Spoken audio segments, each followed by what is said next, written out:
है students, fractions chapter हम लोगों ने स्टार्ट किया है। हम लोग फर्दर आगे बढ़ते हुए चल रहे हैं। ठीक है, हम लोगों ने इसमें 2 एक्सरसाइज भी कंप्लीट कर लिया है। ठीक है, हम लोग फर्दर उस स्लाइड पर चलते हैं जहाँ से हमें आज शुरुआत करना है। हम लोगों ने फ्रैक्शंस को नंबर लाइन पे फिट करने के लिए सीख लिया है, प्रॉपर फ्रैक्शन, इम्प्रॉपर फ्रैक्शन। ठीक है, आज काफ़ी इंटरेस्टिंग चैप्टर होने वाला है जो हमारा टॉपिक है इक्विवेलेंट फ्रैक्शंस। ठीक है, अगर आपने पहले सुना है तो कोई बात नहीं, नहीं सुना है तो भी कोई बात नहीं, हम इस पर डिस्कस करेंगे कि इक्विवेलेंट होता क्या है। अच्छा, ज़रा मुझे ये समझाइए, 2/4 और 3/6 क्या इन दोनों में कुछ कॉमन है? तो आप बोलोगे कि सर दूर दूर तक कुछ कॉमन नहीं दिख रहा है। कॉमन है, थोड़ा दिमाग लगाइए। देखिए, मैंने आपको क्या समझाया, इसके पहले भी हम लोग फ्रैक्शंस देख चुके हैं, सिंप्लीफिकेशन भी देख चुके हैं। इसके बाद सिंप्लीफिकेशन में आपको और भी ढंग से सिखलाऊंगा। तो मुझे ये बता दीजिए कि इन दोनों में कुछ ना कुछ कॉमन तो है। आप जानते हैं, नहीं जानते कोई बात नहीं। देखिए, 2 से 4 को डिवाइड करें, कितना वैल्यू आएगा 2, ऊपर में कट के आ जाएगा 1। 3 से 6 को डिवाइड किया, ऊपर में आ गया 1, नीचे 2। मीन्स इन दोनों का वैल्यू 1/2 ही आ रहा है, इधर से भी और इधर से भी। ये क्या माजरा है भाई? तो हम इसे अलग कैसे करेंगे? अभी मैंने 6/12 लिख दिया, इसे भी कट किया तो 1/2 मेरा आ गया। मैंने 7/14 लिखा, वो भी कट के 1/2 आ गया। तो आखिर ये है क्या, और इसे हम लोग क्या पढ़ेंगे और क्या बोलेंगे? ठीक है, तो इससे ही हम लोग कहते हैं इक्विवेलेंट फ्रैक्शन। कौन सा fraction? Equivalent fraction. This fractions are form, देखिए फर्स्ट में क्या है, एक पूरा बॉक्स है। ठीक है, मैं कलर चेंज कर देता हूँ, सेम ही कलर हो गया तो पता नहीं चल रहा है। तो देखिए, ये कौन सा बॉक्स है? एक पूरा बॉक्स है, बी से डिवाइड कर दिया, आधे पोर्शन में शेडेड है, तो क्या वैल्यू हो गया 1/2। चलिए, ये भी पूरा बॉक्स है, ठीक है, लेकिन इसको 4 भाग में डिवाइड किया और इसके 2 बॉक्सेस को कलर कर दिया, तो इसका वैल्यू कितना आ गया 2/4। अभी जैसे लिख रहे हैं वैसे देखते हैं। फिर एक बॉक्स लिया, ठीक है, इसके 6 पार्ट किए और आधे पार्ट को कलर कर दिया, इसका वैल्यू कितना आ गया 3/6। जरा मुझे समझाइए, बॉक्स तो एक ही है, सबका साइज भी सेम है, हम लोग क्या कर रहे हैं, इसके एक साइड को कलर कर रहे हैं, दूसरे साइड को छोड़ रहे हैं। ठीक है, अगर मैं इसे कट कर दूं तो मुझे यहाँ भी वैल्यू कितना मिलेगा 1/2, यहाँ वैल्यू मिलेगा 1/2। मीन्स कि अगर मैं एक बॉक्स में कितने भी उसके पार्टीशन कर दूं, मुझे वैल्यू कितने मिलेंगे? मुझे वैल्यू 1/2 ही मिलना है हर एक केस में। ठीक है, representing the parts taken from the total parts, number of parts. ठीक है, if we place the pictorial representation of one over the other, they are found to be equal. तो हम लोग ने यहाँ देखा कि इसका वैल्यू अगर 2/4 लिखो या 3/6 लिखो या 6/12 लिखो, अल्टीमेटली हमें कट के मिल रहा है 1/2 ही। मीन्स कि इन लोगों को, ये लोग एक ही बॉक्स है। ठीक है, उस बॉक्स को अगर मैं 3 भाग में डिवाइड कर दिया, 4 भाग में डिवाइड कर दिया, तो इसके आधे पार्ट को मैंने कलर कर दिया। ठीक है, कितने पार्ट हो गए? देखिए 1 2 3 4, 4 2 या 8, इसका मतलब 4/8 पार्ट है, जिसमें से 4 शेडेड है और 8 हमारा टोटल हो गया, शेडेड या अनशेडेड। ठीक है, दोनों तो बराबर ही है, कट के मिल गया 1/2। मीन्स ये जो हमारा बॉक्स था, ठीक है, इस बॉक्स का वैल्यू हम लोगों ने देखा कि आधा जो पोर्शन शेडेड है, अल्टीमेटली हमें कितना मिल गया, हाफ। इससे ही कहा गया है कि आप उसके सिंपलेस्ट फॉर्म में लिख रहे हो। क्या लिख रहे हो? सबसे सिंपलेस्ट फॉर्म में। देखिए, इससे हमें अचीव करने का, इसे फाइंड करने का 2 प्रोसेस है, या तो मल्टीप्लाई या तो डिवाइड। क्या है भाई? आइए सीखते हैं। देखिए, मैंने लिख दिया 2/4, कट के तो 1/2 आ रहा है, तो क्यों नहीं मैं 1/2 में ऊपर और नीचे 2 से मल्टीप्लाई कर देता हूँ। ठीक है, मुझे कितना मिल जाएगा 2/4। इसका मतलब मैं कट करके ए वैल्यू भी ला सकता हूँ और इस वैल्यू से मैं वापस ए वाले वैल्यू को भी फाइंड कर सकता हूँ। ठीक है, चलिए फिर से 1/2 लिया, इस बार 3 और 3 ऊपर नीचे 3 से मल्टीप्लाई किया, कितना वैल्यू हो गया हमारे पास? तो देखिए वैल्यू हो गया 3/6। मीन्स कि अगर मुझे पता चल गया कि ये 1/2 है, ठीक है, 1/2 अगर हमें मिल गया तो उससे अगर मैं ऊपर नीचे 4 और 4 से मल्टीप्लाई कर देता हूँ तो मुझे कितना मिल गया 4/8। मीन्स इस 1/2 का इस्तेमाल करके हम लोग कितने भी इक्विवेलेंट इसके वैल्यूज निकाल सकते हैं। एक बार और ढंग से समझ लीजिए कि अल्टीमेटली इक्विवेलेंट का मतलब क्या हुआ।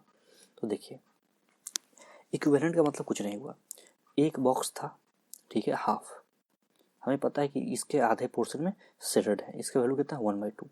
अब अगर मैं इसके कितने भी पीसेस कर देता हूँ, ठीक है, इसके कितने भी पार्ट्स कर देता हूँ, मुझे फ़र्क नहीं पड़ने वाला है। क्यों? क्योंकि मैं इसे काउंट कर लूँगा 1 2 3 4 5 6 7 8 और 9, ठीक है, 9 और टोटल कितना हो जाएंगे 18, क्योंकि ये 9 है तो ये भी 9 हो जाएंगे, ठीक है।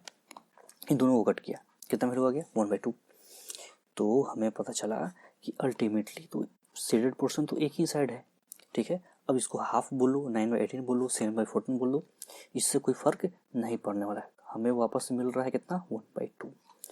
इसे ही कहा गया है कि to find an equivalent fraction of a given fraction we can multiply both the numerator and denominator of the given fraction by the same number, ठीक है। जैसे हमारे पास 1/3 है तो इसमें 2 से मल्टीप्लाई कर दिया, हमें कितना मिल गया 2/6। 1/3 है, इसमें 3 से मल्टीप्लाई कर दिया, हमें कितना मिल गया 3/9। 1/3 है, इसमें 4 से मल्टीप्लाई कर दिया, कितना मिल गया 4/12 एंड सो ऑन। मीन्स कि अगर आप 4/12 देखिए, अगर आप 4/12 को आपस में कट करते हो कितना वैल्यू मिल गया 1/3। इसे ही कहते हैं इक्विवेलेंट फ्रैक्शन, ठीक है। और इसे अचीव करने का, इसे पाने का तरीका क्या हो गया बाय मल्टीप्लिकेशन।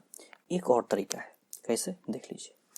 मैंने आपको दे दिया 9/27, अब मैंने इसे बोला कि मुझे इसका इक्विवेलेंट फ्रैक्शन चाहिए, क्या करोगे आप इसे कट करोगे 1/3 लिखोगे, ठीक है, और 1/3 में आप क्या करोगे 2 से मल्टीप्लाई कर दोगे, क्योंकि अभी हमने देखा है कि मल्टीप्लाई करने से हम लोग इक्विवेलेंट फ्रैक्शन जान सकते हैं। कितना हो गया 2/6। मीन्स 2/6 किसी न किसी तरीके से 9/27 से मिला हुआ है, मीन्स एक जैसा है। क्यों? क्योंकि 1/3 इसका मेन फ्रैक्शन है, ठीक है।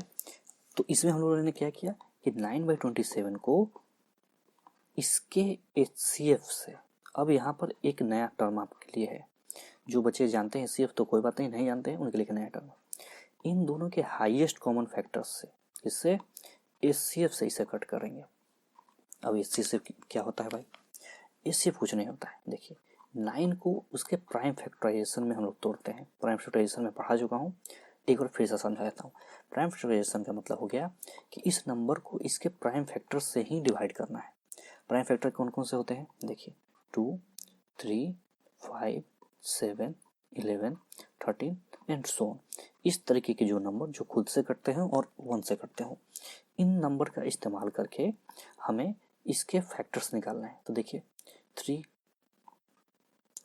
इंटू 3 इसके फैक्टर्स निकल गए। अब इन दोनों में जो जब सबसे ज़्यादा कॉमन है, ठीक है, उससे बाहर छांट लिया, कितना निकल गया 3 इंटू 3 मीन्स 9। तो इसका HCF हमें कितना मिल गया 9। HCF निकाल लिया हम लोगों ने। देखिए यहाँ तक हम लोग पहले भी सीख चुके हैं, अब इसके बाद हम लोग आगे बढ़ रहे हैं। HCF 9 है, उसको याद रखेंगे, ठीक है। देखिए 9 है, अब मैं इस 9 को यहाँ रख रहा हूँ और यहाँ रख रहा हूँ, इस 9 से इस 9 को डिवाइड किया, वैल्यू कितना मिल गया 1, और इस 9 से 27 को डिवाइड किया तो 9 का टेबल पढ़ेंगे 9 18 और 27, इसका मतलब 3 टाइम्स कटेगा, हमें वैल्यू मिल गया कितना 1/3। इससे ही कहा गया है कि हम इक्विवेलेंट फ्रैक्शन निकाल सकते हैं, किस मेथड से, डिवीजन मेथड से। देखिए हमें कोई एक नंबर मिल गया 12/15, हमें इससे पूछा गया है कि इसका हमें प्राइम फैक्टराइजेशन मतलब इक्विवेलेंट फ्रैक्शन चाहिए। चलो भाई इक्विवेलेंट फ्रैक्शन निकालते हैं, काफ़ी इंपॉर्टेंट क्लास है आज का, तो काफ़ी ध्यान से आप लोग सुनिएगा, जरा सा चूके गया काम से। तो देखिए 12/15 हो गया, चलो भाई 12/15 को इस तरीके से लिख लेते हैं। हम इसमें से कौन सा नंबर डिवाइड करें कि हमें यहाँ पे हमें अपना इक्विवेलेंट फ्रैक्शन मिल जाए। चलो तो करना क्या है, सबसे पहले 12 का निकाल लिया प्राइम फैक्टराइजेशन, 3 इंटू 2, ठीक है, ये रफ में करेंगे हम लोग, ये रफ है, ठीक है। तो इसे मैं ऐसे करता हूँ, ये हो गया रफ। सामने भी लिख सकते हैं, कोई दिक्कत नहीं है, ठीक है। 15 को क्या लिख दिए, 3 × 5। चलो भाई, इन दोनों में से सबसे ज़्यादा कॉमन कौन सा निकल गया हमारा, 3, तो बाकी सबको भूल जाना है, खत्म कहानी, ठीक है। यहाँ लिख दिया 3 3। अब 3 से 2 को डिवाइड किया, कितना वैल्यू मिल गया 4। 3 से 15 को डिवाइड किया, कितना वैल्यू मिल गया 5। तो ये हमारा क्या हो गया, इक्विवेलेंट फ्रैक्शन, किसका, 12/15 का। डन। तो मैं भरोसा रखूँ कि आपको टॉपिक समझ में आ गया। चलिए देखिए कितना वैल्यू है हमारा, 4/5। डन। तो इक्विवेलेंट फ्रैक्शन काफ़ी इंपॉर्टेंट है, इसे हम लोग दो तरीके से अचीव कर सकते हैं, कैसे, मल्टीप्लाई और डिवाइड। अब देखिए एग्जाम्पल 3, हमें इक्विवेलेंट फ्रैक्शन चाहिए 2/5 का विथ न्यूमरेटर 6। इस तरीके के क्वेश्चन आपके एग्जाम में डायरेक्ट पूछेंगे। सबसे पहले तो आपको डिनोमिनेटर समझ में आना ही चाहिए। देखिए 2/5 है, एक हमें जो वैल्यू दिया है वो है न्यूमरेटर, कितना, इसका 6 दे दिया। इसका डिनोमिनेटर हमें नहीं पता, मैंने बॉक्स बना लिया, ठीक है। एग्जाम में आपसे डायरेक्ट इस तरीके से क्वेश्चन आएंगे। देखिए 2 और 6 में कुछ आपको रिलेशन पता चला। सबसे पहले तो आप ये समझिए कि चीज़ है क्या। जो बच्चे नए हैं उनको पहले यही समझना पहले जरूरी है कि इस तरीके से लिखते क्या है। तो देखिए 2/5, ठीक है। चल 2/5 से नहीं तो मैं सॉल्व करूँगा कुछ एक नया एग्जाम्पल। 1/3 इक्विवेलेंट, अभी हमने क्या देखा था कि अगर इसको 2 से मल्टीप्लाई कर देते हैं तो इसका वैल्यू आ रहा था 2/6। तो अभी आपसे क्या किया है, इस तरीके से वैल्यू दे दिया, ठीक है, इस तरीके का वैल्यू है। अब मान लीजिए कि आपसे कभी एग्जाम में इसको गायब कर देगा, कभी इसको गायब कर देगा, कभी ये गायब हो गया, कभी ये गायब हो गया, मीन्स चारों में से कोई एक टर्म आपका गायब कर दिया। मान लीजिए कि इस कंडीशन में आपसे ये वाला वैल्यू उड़ा दिया, ठीक है। आपसे पूछ दिया कि बताइए कि यहाँ पे क्या होना चाहिए, तो आप क्या करोगे, कुछ नहीं करना है। इसको दो तरीके हैं। सबसे पहले मैं आपको एक सिंपल सा तरीका समझाता हूँ, उसके बाद हम लोग मेथड से चलेंगे। देखिए आप कुछ नहीं करेंगे, आप क्या करेंगे कि 2 को यहीं रखेंगे, ठीक है, 5 को यहाँ भेज देंगे और इस बॉक्स को यहाँ भेज देंगे। रूल जानिए, जो यहाँ डिवाइड में है इस तरफ गया तो मल्टीप्लाई में हो जाता है, ठीक है, ये रूल है। मल्टीप्लिकेशन के भी केस में इसी तरीके से, डिविजन के केस में भी इसी तरीके से। अब इस बॉक्स को यहाँ रख के इस 6 × 5 को इस 2 जो यहाँ मल्टीप्लाई में है यहाँ आके चला जाएगा तो डिवाइड में हो गया नीचे, इस 2 से इस 3 को डिवाइड कर दिया, वैल्यू कितना आ गया, देखिए 3 से 5 को मल्टीप्लाई कीजिए 15, ठीक है। तो इस तरीके से जो हमारे बॉक्स में वैल्यू हमारे पुट करने के लिए कितना मिल गया, 15। एक तरीका ये है, इसे शॉर्टकट कर सकते हैं और इस तरीके से कर सकते हैं कि आपका जो वैल्यू है आप इसे सॉल्व कर सकते हैं, ठीक है। अब देखिए कभी भी एग्जाम में फंसिएगा तो आपको इसी मेथड से चलना है। बाकी बुक का जो मेथड है वो भी मैं आपको समझा देता हूँ जल्दी से, ठीक है, ध्यान से देखिए। बुक में आपसे उम्मीद किया जाता है, बताइए कि उम्मीद आपसे किया जाता है कि आप जानते होंगे कि 2 और 3, जो 2 और 6 है ना, एक दूसरे के मल्टीप्लाई में। तो आप जानते हो कि 2 में अगर मैं 3 मल्टीप्लाई कर रहा हूँ तो मुझे कितना वैल्यू मिल रहा है, 6। तो 5 में भी मुझे 3 ही मल्टीप्लाई करना पड़ेगा तो मुझे कितना मिलेगा, 15, बस। अब मुझे ये समझाइए कि क्या आपको सपना आएगा कि यहाँ 3 आने वाला है और इससे कोई बड़ा टर्म हो गया तो अब क्या कीजिएगा। तो इसमें सवाल तो जल्दी बन जा रहा है लेकिन थोड़ा सा डाउट हो सकता है, ठीक है। अगर बुक में दिया है तो आप इसी तरीके से इसे सॉल्व करेंगे, ठीक है। चलिए इस पर ज़्यादा माथापच्ची नहीं, क्योंकि इस तरीके के क्वेश्चन आपसे एग्जाम में पूछेंगे ही पूछेंगे। देखिए 15/13 है, 15/13 है, चलो भाई लिख लेते हैं, 15/35 है, ठीक है। और इसके डिनोमिनेटर कितना है, 7। चलिए जो मैं बोल रहा था, अब यहाँ का एक डब्बा गायब हो गया। आपसे इसका वैल्यू पूछा है कि इस डब्बे का वैल्यू क्या होगा। तो जैसे कि आपके बुक में समझाया गया है, मैं उसी तरीके से आपको समझाता हूँ, क्योंकि कुछ नया पढ़ा देने से कॉन्सेप्ट ही चेंज हो जाता है और आपके टीचर मार्क्स भी उड़ा देंगे। तो देखिए 7 और 35 हम लोग कैसे निकाल सकते हैं। देखिए 15 है, 35 है, अभी भी हम लोगों ने सीखा है कि इक्विवेलेंट फ्रैक्शन हम मल्टीप्लाई और डिवीजन दोनों तरफ से निकाल सकते हैं। तो देखिए, अगर मैं यहाँ 5 से डिवाइड कर दूँ तो मुझे यहाँ 7 मिलेगा, कोई दिक्कत? देखिए, जब इस 5 से इस 35 को डिवाइड कीजिएगा तो इसका वैल्यू कितना आ जाएगा? 7। और अगर मैं ऊपर और नीचे, ऊपर में भी 5 से डिवाइड कर दूँ, इसका वैल्यू कितना मुझे मिल जाएगा? 3।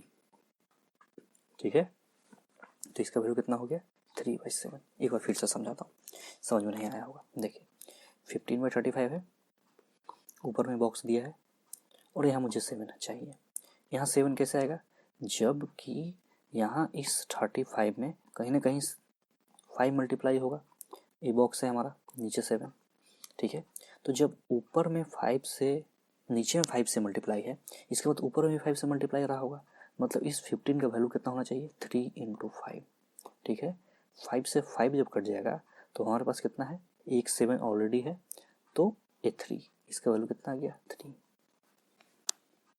ठीक है, होप कि मैं समझाने में कामयाब रहा हूँगा। ठीक है, चलिए, तो ये टॉपिक में एक लास्ट क्वेश्चन बचा हुआ है। देखिए, 2/9, 2/9। ठीक है, इसका डिनोमिनेटर कितना है? 63। ऊपर में बॉक्स खाली, इस बॉक्स को भरते हैं। देखिए, ये 9 है, तो 63 9 का टेबल पढ़िए। जब भी आप इसमें 7 से मल्टीप्लाई करते हैं तो इस 63 होता है, इसका मतलब ऊपर में मुझे 7 से मल्टीप्लाई करना पड़ेगा, इसका वैल्यू हो जाएगा 40। डन। चलिए, इक्विवेलेंट फ्रैक्शन आज इसे यहीं रखते हैं।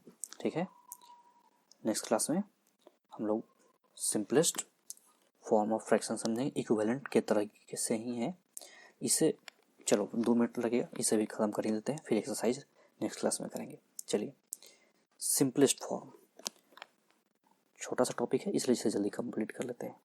9/18, तो आप जानते हो कि 9 के टेबल में 18 आता है, कितने बार में? 2 बार में, तो इसे कट कर लेते हैं 1/2। इसे ही कहते हैं सिंपलेस्ट फॉर्म।